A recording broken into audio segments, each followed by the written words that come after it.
ஒரு வழியா தக் லைஃப் பார்த்தாச்சு. நான் ஸ்டாப் இன்டர்வியூ ப்ரமோஷன் ஆண்டவர் சுற்றி சுற்றி அடித்து பேசி பேசி பேசி அப்படியே மண்டை பிச்சுக்கிற மாதிரி. பொதுவாகவே நம்ம ஊரில் சொல்லுவோம், அந்த மாதிரி ஏதாவது ஒரு படம் ஓவர் ப்ரமோஷன்லாம் இருந்துச்சுன்னு வைங்களேன், அந்த படம் வந்து சரியாக போகாதுடா, ஒர்க் அவுட் ஆகாது அப்படின்னு ரொம்ப வருஷமாக பார்த்துருக்கோம். கந்தசாமியில் ஆரம்பித்து நம்ம இப்போ இருக்கோம், இப்போ இந்த லியோ வரைக்கும் நம்ம லியோ அட்லீஸ்ட் செகண்ட் ஹாஃப் தான் ஒர்க் அவுட் ஆகலை. அந்த மாதிரி நம்ம எப்போவுமே ஒரு மித்து இருக்குது. ஸோ இந்த படம் அது உடைக்குமா அப்படிங்கிற ஒரு ஆங்கிள்லேருந்து அந்த படத்தை பார்த்தோம்.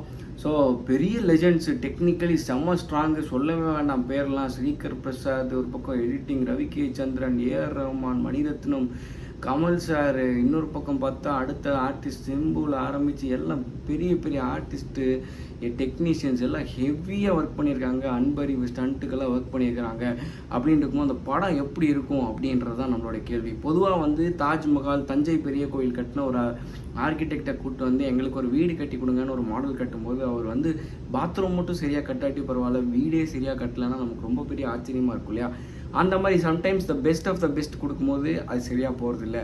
இந்த படத்தோட பாசிட்டிவ்ஸ் என்னன்னு பார்த்தீங்கன்னா, கமல் சாரோடைய நடிப்பு எப்போவுமே அது ஒரு பாசிட்டிவ் தான். சிம்பு அவரோட ஸ்க்ரீன் ப்ரெசன்ஸ் எப்போவுமே பாசிட்டிவ். ஸோ ஏஆர் ரஹ்மானுடைய பாடல்கள் பெரிய பாசிட்டிவ். ரவி கே சந்திரன் ஃப்ரேம்லாம் அப்படி ஒரு பாடம் மாதிரி. ஃபிலிம் மேக்கர்ஸ், சினிமாட்டோகிராஃபர்லாம் பார்த்தா எப்படி ஃப்ரேம்லாம் ஒவ்வொன்றும் அப்படி சூப்பராக இருக்குது. ஸோ ஸ்டண்ட் ஆகட்டும், எல்லாத்துலேயுமே தி பெஸ்ட்டான ஒரு விஷயங்கள், டெக்னிக்கலி செம ஸ்ட்ராங்கான ஒரு படம். கதை ஆரம்பிக்கிறதும் நம்ம எல்லாத்துக்கும் தெரியும், ட்ரெய்லரில் பார்த்த மாதிரி நான் தான் ரங்கராய சக்திவேல் அப்படின்னு சிம்பு சொல்கிறாரு. அதுதான் இந்த படத்தோட லைனாகவே இருக்குது.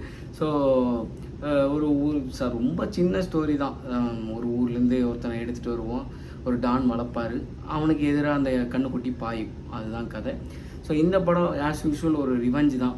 அப்படிங்கிறனாலுமே ஃபஸ்ட் ஹாஃப் வந்து பார்க்கும்போது இதாண்டா சினிமா அப்படின்றது, எந்த ஒரு ஆட்ரலைன் ரஷ்ஷும் இல்லாமல் ரொம்ப நாள் கழிச்சு ரொம்ப ரஷ்ஷாகவே இருக்கும் இல்லையா படம். ஒவ்வொரு சீனுக்கும் அப்படியே பழைய பாட்டெலாம் போடுறது, ஒரு சீன் அப்படியே மெருகேற்றுறது, பயங்கர கூஸ் பம்ப்ஸ் மூமெண்ட்டாக கொடுத்து கொடுத்து கொடுத்து பழக்கமாகி தாண்டா சினிமா அப்படிங்கிற மாதிரி செம செட்டிங்காக அப்படியே மெதுவாக எடுத்துகிட்டு போனாங்க. ஃபஸ்ட் ஹாஃப் சரியான செட்டிங்.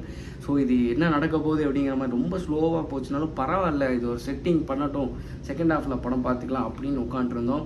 படம் ஃபஸ்ட் ஹாஃப்லேயே நிறைய பேர் நெளியறதை பார்த்தோம். அப்போலேருந்தே மணிரத்னம் படம் நல்லா பிடிக்கும் இல்லையா? கமல் படம்லாம் பார்த்து அப்படியே ரசிச்சுட்டுப்போம். சில பேர்லாம் சொல்லுவாங்க 10 வருஷம் கழிச்சு தான் அந்த படம் உங்களுக்கு பிடிக்கும் அப்படிம்பாங்க. நாங்களாம் அந்த 10 வருஷத்துக்கு முன்னாடியே அந்த படத்தை பாராட்டினோம், அந்த ஒரு கோஷ்டிகள். ஸோ அந்த மாதிரி இருக்கும்போது இந்த படம் வந்து ஃபஸ்ட் ஹாஃப் முடிஞ்சோடனே இதுதான் சினிமா, இப்படி தான் இருக்கும் அப்படிங்கும்போது நிறைய பேர் நெளியறதை பார்த்தோம். ஸோ செகண்ட் ஹாஃப் எப்படி இருக்க போகுது படம் அப்படின்னு சொல்லி யோசிச்சுட்டு இருக்கோம். மனசில் ஒன்று தோணுச்சு, இது ஏன் ஒரு வெப் சீரிஸாக எடுத்துருந்துருக்கக்கூடாது, இன்னும் கூட நல்லா இருந்திருக்குமோ அப்படிலாம் பல விஷயம் தோணுச்சு. ஸோ ஆனால் எனக்கு என்ன டவுட்டாக இருந்ததுன்னா, செகண்ட் ஹாஃபில் என்ன பண்ண போகிறாங்க, ஆஸ் யூஷுவல் ஒரு ரிவெஞ்ச் தான் இருக்குமா அப்படின்னு பார்த்தா அது இந்தியன் 3 மாதிரி ஆயிடுச்சு. இந்தியன் 2 மாதிரி எப்படி ஒரு இதுவோ அது மாதிரி இந்தியன் 3 மாதிரி ஆயிடுச்சு. கமல் சார் வந்து பேசினே இருக்கிறாரு, படம் பூரா பேசுகிறாரு. இதே வேறு ஆர்டிஸ்டாக இருந்தால் பங்கமாக கலாய்ச்சிருப்பாங்க. ஆனால் கமல் சார்ன்றனால, மணி சார் இந்த மாதிரி பெரிய இதனால் இல்லை அப்படிலாம் இருக்காது, ஏதோ ஒன்று நடக்கும்னு பார்க்கும்போது தலைவலி பிடுங்கிருச்சு. கரெக்டாக செகண்ட் ஹாஃப் பாதியிலலாம் அவ்வளோ தலைவலி. ஏன்னா கதை வந்து ஃபுல் அண்ட் ஃபுல் சிம்புவும் கமலும் உள்ள ஒரு ரிலேஷன்ஷிப்பை உடையுதுங்கும் போது அவங்களுக்குள்ள ஒரு பாண்டிங் டீட்டெயில்ஸ் வந்து அந்தளவுக்கு நமக்கு கனெக்ட் ஆகலை. அதனால் செகண்ட் ஹாஃபில் ஒரு ரிட்டன் அடிக்கிறதெல்லாம் ஒரு இதாக இல்லை. த்ரிஷாவோட போர்ஷன்லாம் சுத்தமாக அது வேறு எங்கேயோ போயிட்டுருக்கு கதை மாரி. இன்னொரு பக்கம் அபிராமி கதை அது ஒரு பக்கம் போயிட்டுருக்கு, காலா படம் மாதிரி அது ஒரு ஒய்ஃபோட கனெக்ட் ஒரு பக்கம் போயிட்டுருக்கு. ஸோ கம்ப்ளீட்டாக வந்து ஸ்டோரியை விட்டு வேறு எங்கேயோ போய் தலை வெடித்தலை வெளிகளில் பாரடா அப்படிங்கிற பாட்டு மட்டும்தான் வரல. ஸோ அந்த மாதிரி மலை மேலேருந்தெல்லாம் உளுந்து அவர் அங்கேருந்து பொழைச்சி திருப்பியும் வந்து ஆண்டனால் அடி வாங்கி, கடப்பாறையில் அடி வாங்கி, சுத்தியில் அடி வாங்கி, துப்பாக்கியில் சுட்டு மயக்க மருந்து கொடுத்தும் பேசினே இருக்கிறாரு. ஸோ இவ்வளோ கம்ப்ளீட்டாக பேசிகிட்டே இருக்கிறாருங்கும் போது விக்ரம் படம் தான் ஞாபகம் வருது. விக்ரம் படத்தில் பார்த்தீங்கன்னா கரெக்டாக ஒரு 5-6 சீன் தான் கமல் சார் வருவார், அப்படி இருக்கும். செகண்ட் ஹாஃப் பூரா கமல் சார் வருவார், ஃபஸ்ட் ஹாஃபில் வரவே மாட்டார். அதுதான் அந்த படத்தோட பெரிய பலம். சந்திரமுகி மாதிரி ஒரு படம், நம்ம ஏற்கனவே எஸ்.ஜே. சூர்யா சொன்ன மாதிரி படம் எல்லாமே ஒர்க் அவுட் ஆகாமல் போய் எல்லாரையும் ப்ளே பண்ண விட்டுட்டு அவர் அப்படியே சட்டிலாக இருக்கிறது தான் அந்த படத்தோட வெற்றி அப்படின்றது தான். மங்காத்தா படமும் அதே மாதிரி தான். ஆக்டரே ஃபுல் படமும் லீட் எடுத்துகிட்டு போகும்போது அந்தளவு கண்டென்ட் தூக்கி கொடுத்துச்சுன்னா எந்த பிரச்சனையும் இல்லை. மற்றபடி அந்த ஆக்டர் பேசிகிட்டே இருக்கும்போது எத்தனை நேரம் பார்க்க முடியுங்கிறதும் ஒரு டவுட்டாக இருக்குது. ஸோ பர்சனலி எனக்கு பார்த்தீங்கன்னா அதுவும் இன்டர்வல் பிளாக்கில் அந்த மியூசிக்லாம் பார்க்கும்போது வட சென்னையில் அந்த செட்டிங் சீன் தான் ஞாபகம் வந்தது. எப்போ ஒரு சாதாரணமான ஒரு ஹோட்டலில் வச்சுருப்பாங்க, செம மேக்கிங்காக இருக்கும். இதில் அந்த மாதிரியான ஒரு ஸ்கெட்ச் எனக்கு பர்சனலாக ஒர்க் அவுட் ஆகலை. அப்புறம் கேரக்டர்ஸ் ஜோஜு ஜார்ஜ் ஏன் இப்படி யூஸ் பண்ணாங்கன்னு தெரியல. இந்த படத்தில் நல்ல கேரக்டர் கொடுத்துருக்காங்க, நல்லா நடிச்சிருக்கிறாரு. சிம்போட ஸ்க்ரீன் ப்ரெசன்ஸ் சூப்பராக இருக்குது. அவர் ஏன் சரியாக யூஸ் பண்ணன்னு தெரியல. படம் அவரோட பாயிண்ட் ஆஃப் வியூவில் இன்னும் நிறையா போயிருந்தால் இன்னும் நல்லா கனெக்ட் ஆகியிருந்திருக்கும் அப்படிங்கிறதான் என்னுடைய நம்பிக்கை. ஸோ ஓவராலாக வந்து தக் லைஃப் பார்க்கும்போது எனக்கு என்ன தோணுச்சுன்னா, எனக்கு என்னமோ செகண்ட் ஹாஃப் பார்த்துட்டு பயங்கரமான தலைவலி, சுத்தமாக ஒர்க் அவுட்டே ஆகலை.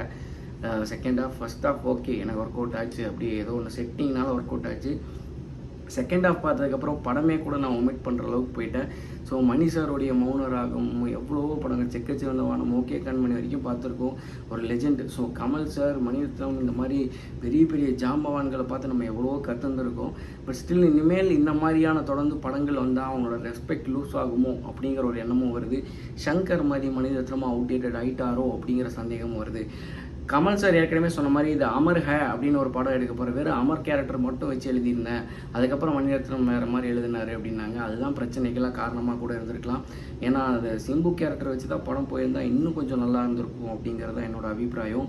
உங்களுக்கு இந்த படம் பிடிச்சிருந்தது, இல்லை இந்த படம் 10 வருஷம் கழித்து பார்த்தா தான் எங்களுக்குலாம் புரியும் அப்படின்னு சொல்கிற கேட்டகரியில் நீங்கள் இருந்தீங்கன்னா, அந்த படத்தில் உங்களுக்கு என்னெல்லாம் பிடிச்சிருந்தது, என்னெல்லாம் பிடிக்கலைங்கிறதையும் கமெண்ட்ஸில் ஷேர் பண்ணுங்கள். நான் உங்கள் letter C you, take care, bye.